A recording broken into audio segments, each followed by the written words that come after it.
Ako si Pachi, estudyante sa umaga, food panda rider sa gabi. Kaya tara, samahan niyo ako.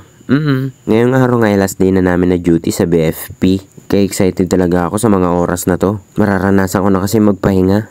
Magpahinga sa feeling mo. Biro lang. Ang call time ko nga pala sa duty ay 7:30. Pero sa part na to ay late na talaga ako. Nalalapit na kasi yung deadline ng portfolio at case study ko. Ako kasi talaga yung taong gumagawa lang kapag malapit na yung deadline. Kaya puyat na puyat ako niyan. Pagdating ko sa BFP ay sumakay na kagad kami dito sa fire truck. Bali ang ganap nga pala namin ngayong araw ay magsasurvey na naman kami banda dito sa may Alawihaw. Sobrang sakit ng init ngayon, no? Parang ikaw, nasasaktan ka na pero tinitiis mo pa. Biro lang. Pagdating nga namin sa Alawihaw, ay in-inform na kagad ni Sir yung mga barangay official sa Alawihaw para sa gaganapin namin pag-survey sa barangay nila. Siyempre pag-survey kailangan natin ng ballpen, kaya kinuha ko yung ballpen sa logbook nila. Nagkakaubusan na din talaga ng ballpen kasi yung iba wala talagang dala. Halos lahat talaga. Kasama ko na naman pala yung pogi sa BFP. Tapos bigla ako napahiwalay sa kanila. Kaya mag-isa na lang ako nag-survey. Yun lang. Pagkatapos nga namin mag-survey, ay pumunta kami ni Buddy sa Bagasbas. Dahil nga last day namin ngayon, ay nasikaso namin yung mga booklet nila.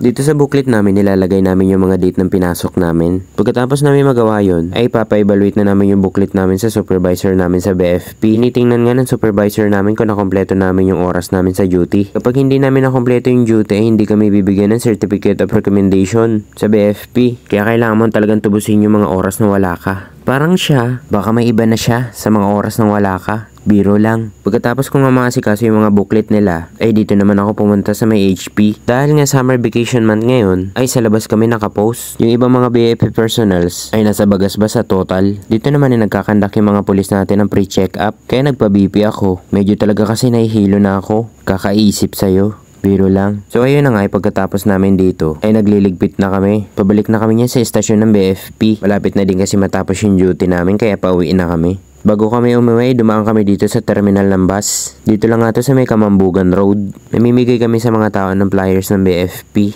Siyempre pagkatapos namin yun, ay dumiretso na kami sa estasyon. Bago kami umuwi, naglinis muna kami sa estasyon ng BFP. Dito kami nasan sa may dine-in sa baba. Ang kasama ko nga pala dito si Buddy. Tingnan naman kung gaano magpanggap yan. Kala mo talaga naglilinis. Salamat, hanggang dito na lang muna.